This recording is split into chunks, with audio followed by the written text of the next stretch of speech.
In this question, we have a little bit of a more complicated system of equations where we're not going to add or just set them both equal to each other. But instead, we're going to substitute. And if we're looking for x, we want to know that we want to solve for the variable that we want to get rid of. So if we're looking for x, we want to solve for y. And that'll make the y disappear, and we'll therefore find x. So if you're solving for y on top, you can take away x from both sides, and you'll have y equals 17 minus x. Plugging that into the other one, xy is 72. And we're going to say x times 17 minus x equals 72. Now we can distribute. 17x minus x squared equals 72. And this is a quadratic because it's got x and x squared. And for quadratics, we want everything on one side equal to 0, preferably on the side where x squared is positive. So we're going to add x squared and take away 17x. So that'll look like this. X squared minus 17x plus 72 equals 0.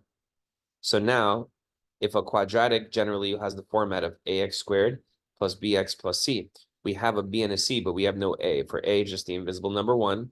So this is bc factoring. We need two numbers that add to b and multiply to c.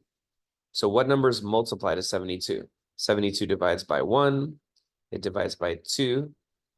It divides by 3. It divides by 4. It doesn't divide by 5.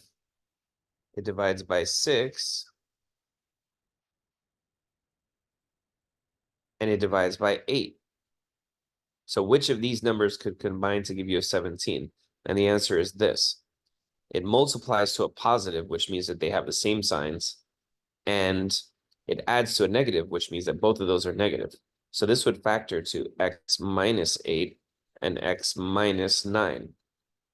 Now we have our zero product rule where we say, if these two things multiply to 0, then one of them must be 0. So x minus 8 is 0, x minus 9 is 0. The zero product rule gives you the ability to set each independently equal to 0. So now you solve by adding 8 to both sides or by adding 9 to both sides. And what's one possible value of x? You can put in 8 or 9.